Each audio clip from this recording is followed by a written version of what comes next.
Sejam bem-vindos ao Planeta Mulher, que hoje vamos falar de um assunto não muito bom, mas infelizmente temos que dizer, temos que trazer à tona sem preconceitos e sem tabus para que toda a sociedade consiga perceber, analisar e de preferência combater. Hoje nós vamos falar sobre os abusos sexuais infantis e eu tenho aqui comigo a doutora Karina Realista, que já vai começar dizendo pra gente que esse é um número absurdo, Karina. Apenas nos 2 últimos anos, mais de 3.000 casos de abusos contra crianças nos Açores. Esse é um número assustador, certo? É. Mas nos Açores, infelizmente... antes de mais, eu peço desculpa antes de começar a falar, eu queria agradecer uma vez mais o convite que me foi endereçado pela Claudine para uma vez mais participar do Planeta Mulher, o que faço com todo o gosto e em nome pessoal. Também reitero apenas aquilo que disse da última vez. A Claudine sabe que eu não posso, por dever estatutário, comentar quaisquer casos em concreto, mas também para aquilo que a mensagem que hoje pretendemos deixar não é necessário daquilo que já me disse. O número é assustador. Os abusos sexuais de crianças nos Açores têm uma incidência tremenda. É um flagelo. Por que será? Será que é porque estamos num lugar pequeno? Você, como juíza, tem essa noção, doutora Karina, que o estar num lugar menor pode influenciar ou não? Eu não sei se tem que ver com a pequenez da localidade. A verdade é que nos grandes centros urbanos isto também acontece, as pessoas estão, é mais cada uma na sua vida e se calhar não têm tanta noção dos números. Talvez seja uma questão cultural que passa de geração em geração, enquanto não encararmos a sexualidade como um núcleo íntimo de cada um e não transmitirmos isso às crianças desde muito cedo, isso poderá contribuir para uma disfuncionalidade no pensamento e na forma como as pessoas encaram a sexualidade e os atos sexuais. Há até livros muito interessantes a propósito desta matéria. Eu, por acaso, não trouxe agora aqui o iPad, era onde eu tinha digital, mas há um livro extremamente interessante que se chama O Kiko e a Mão. Sim. Não sei se já vi, mas é um dos exemplos que deviam ser usados para ensinar às crianças que há locais onde não podem deve ser tocadas. É isso mesmo. Numa outra entrevista nós falamos sobre um outro tema que também é muito relevante aqui na nossa sociedade, que é a violência doméstica. A doutora Karina falou algo que foi muito revelador. Que a nossa lei ainda é um pouco nova, não é? E as gerações passadas ainda não sofriam, não sentiam que isso era crime. Isso também aplica-se aqui para a violência sexual contra a criança? Não, a violência sexual contra as crianças é uma lei mais antiga da violência doméstica. Sim. O abuso sexual de crianças sempre foi punido, ainda que não fosse com a redação que hoje temos na lei, seria com certeza, até porque é um comportamento que não é preciso sabermos de legislação nem de direito para todos nós reconhecermos como censurável, do ponto de vista criminal, incluindo, não é? Pronto. Mesmo que não fosse tão específica a lei, aquilo foi sempre... Hoje, qual a pena mínima e máxima para um criminoso que pratica um crime desses? Depende. Depende porque os crimes contra a autodeterminação sexual fazem parte de um capítulo em concreto do Código Penal e são vários. Portanto, temos desde o abuso sexual de crianças, que trata de atos sexuais de relevo praticados com ou em menor de 14 anos, aproveitando-se da ingenuidade da criança, porque presume a lei que com menos de 14 anos a criança não tem a maturidade suficiente para se autodeterminar sexualmente.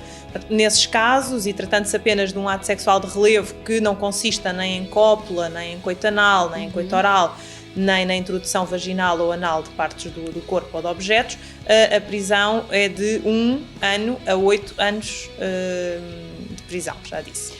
Mas muitos dirão que é muito pouco. Sim, é verdade, mas eu ia completar dizendo que se estivermos a falar de cópula, coito anal ou coito oral, ou da introdução de partes do corpo, já estamos a falar de 3 a 10 anos de prisão. Sendo que estas penas também podem sofrer agravantes se verificarem essas agravantes. Por exemplo, se a vítima for ascendente ou descendente, ou adotante ou adotado, ou se encontrar numa relação familiar, se coabitar com o agressor, se tratar de pessoa particularmente vulnerável em razão de deficiência ou de doença, aí as penas já são agravadas de 1/3 nos limites mínimos e máximos, o que já leva a 15 anos, se eu não me estou a enganar, no limite máximo da prisão. Portanto, depende. Claro que é sempre pouco porque encaramos estas agressões como atos de tamanha crueldade perante quem é totalmente indefeso, que tendemos a pensar que 10 anos é pouco, 15 anos também é pouco, se eu dissesse 40 também era pouco. Exatamente. Pronto, e para muitas pessoas até só a prisão perpétua seria suficiente, e até quando não a pena de morte. Precisamente porque as pessoas, quando encaram estes atos, eu creio que os encaram do ponto de vista da crueldade, e efetivamente, não estou aqui a dizer que não é. Mas a verdade é que o nosso sistema penal e a aplicação de uma pena não tem apenas por finalidade o castigo de quem praticou este crime. Tem também a finalidade ressocializadora da pessoa que foi o agressor, portanto, de quem praticou o crime. E tendencialmente é isso que o sistema prisional tende a fazer. Porque, aliás, nestes crimes então em concreto, não podemos esquecer que temos sempre associada, ou quase sempre, muitas vezes, uma patologia de foro psicológico que precisa de ajuda até nessa matéria, não é? Engraçado que eu ia entrar precisamente nessa questão. Quando tem um foro de doença, de patologias, geralmente mentais, a pena é menor? É maior? Bom, depende. E já tudo depende da situação, não é? É verdade, Sim, é verdade. E ainda bem que é assim. Sim, com certeza. Ainda bem que a nossa lei está preparada para encaixar cada situação concreta nas normas abstratas que tem. Depende, não é? Até podemos estar a falar de um caso de inimputabilidade. Se estivermos a falar de um caso de inimputabilidade, ou seja, alguém que não sabe distinguir o bem do mal, pois aí nem sequer se aplica uma pena de prisão. Aplicar-se-á uma medida de segurança, se verificarem os pressupostos para isso. Se estivermos a falar de alguém que é imputável, mas que tem esta disfuncionalidade no respeito à sexualidade, então não tem nenhuma na nossa pré-entrevista, a doutora Karina foi muito revelador ao que você me disse. O nosso objetivo, o objetivo da nossa justiça não é castigar a pessoa até o último dia da morte, é que ela consiga aprender. Essa é uma situação que muitos dirão, não se aprende, essas pessoas não aprendem. Depois que elas ficam presas, muitas vezes elas podem voltar a fazer. É bem verdade isso. Mas existem tratamentos, forma dessas pessoas repensarem nisso quando elas vão para o sistema carcerário? Bom, essa é uma matéria que pertencerá à medicina mental, não é? Sim. E que eu não estou habilitada para responder. Assumo que sim, que existirá acompanhamento psicológico e psiquiátrico direcionado concretamente a estas pessoas. Essas questões. E se a pergunta é se no estabelecimento prisional estas pessoas têm este tipo de acompanhamento, sim, têm. É isso. Quais são os tratamentos em concreto? Pois não estou habilitada a responder. Se tem. Não Pronto. conheço. O que é mais difícil, sendo uma juíza, julgar um caso como esses que são de crianças? Sei que você já, não vamos aqui entrar em números, mas você já julgou muitos casos desse. O que é mais difícil? É muito difícil quando tenho que chamar a criança a julgamento para prestar esclarecimentos que não tenham sobrevindo das declarações para memória futura, ou seja, tenho que fazer aqui um enquadramento para as pessoas explicarem. Diz a lei que as crianças devem prestar declarações para memória futura, ou seja, devem vir prestar as suas declarações sobre aquilo que aconteceu no ambiente informal e não em sede de audiência, discussão e julgamento. Sim. Precisamente para não encararem com a sala de audiências, 3 juízes, um procurador, os advogados, todos vestidos de preto, quer dizer, é um ambiente que não é confortável para a criança que já vem falar de uma matéria que lhe é sofrida, difícil. Sim. Sofrida, e não só, estes conceitos também têm sempre muita vergonha associada. Não raras vezes as crianças têm um sentimento de culpa, não tendo culpa nenhuma, mas têm um sentimento de culpa quanto àquilo que lhes aconteceu. E de vergonha delas próprias. Portanto, é sempre muito difícil conseguir que a criança exponha os factos.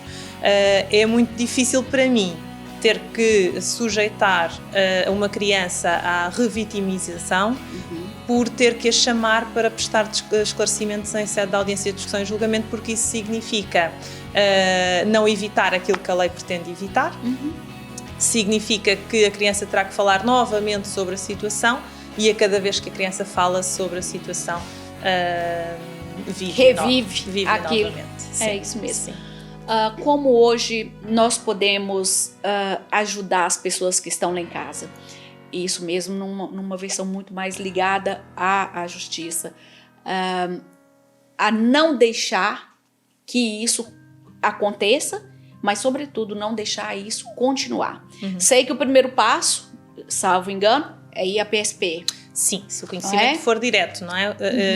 Estes casos o que é o conhecimento direto? Eu vou explicar, no conhecimento direto da situação, não é? Portanto, porque estes casos, por regra, não chegam ao conhecimento dos tribunais por banda de uma queixa, não é? É mais fácil, a pessoa é roubada, vai na rua e aparece alguém que puxa a carteira ou assim, pronto. A pessoa vai à PSP e apresenta uma queixa.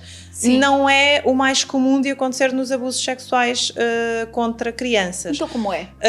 O que é mais comum de acontecer é as crianças manifestarem comportamentos que suscitam dúvidas, o que é que está a acontecer, ou terem algum tipo de conversa que não seja adequada à maturidade que têm.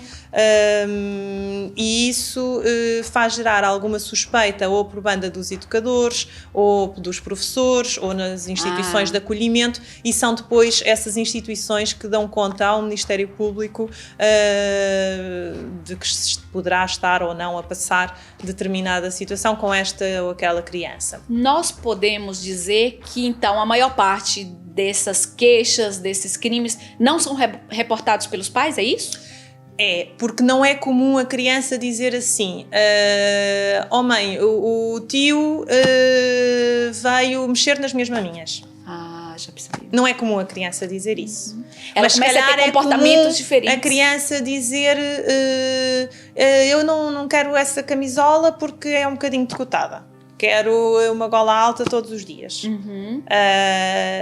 É preciso estar atento a esse tipo de questões. É muito interessante essa sua frase, que é importante estarmos atentos.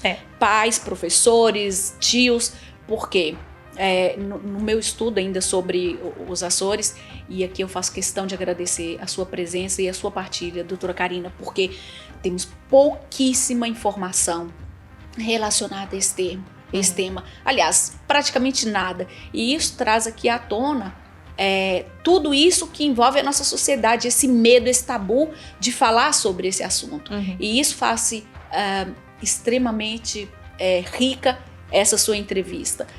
Nesse ponto, eu gostava que a doutora Karina, como juíza, falasse para mim quais as seguranças que os pais podem ter. Infelizmente, ainda existe na nossa sociedade um medo. Ainda existe uma vergonha na sociedade de dizer: eu fui uma mãe que não consegui proteger a minha filha de um abuso sexual. Então eu gostava que a Karina me ajudasse a dizer para essas mães o que é pior, o esconder ou realmente enfrentar isso, até para que outros não passem, claro. Não é? Bom, eu acho que basta ouvir a pergunta da Claudine, que é quase retórica, porque que nem merece a resposta, com todo o respeito. Sim. Mas quer dizer, uma mãe pensar, é melhor eu esconder por vergonha ou eu dizer para proteger a minha filha, até de continuar a acontecer, ou com outras situações ou outras pessoas, é evidente que as pessoas devem denunciar e... Mas isso acontece na prática? Pois, nos casos que me chegam, sim, senão não me chegavam. Não, mas pelas mães, você acha que sim?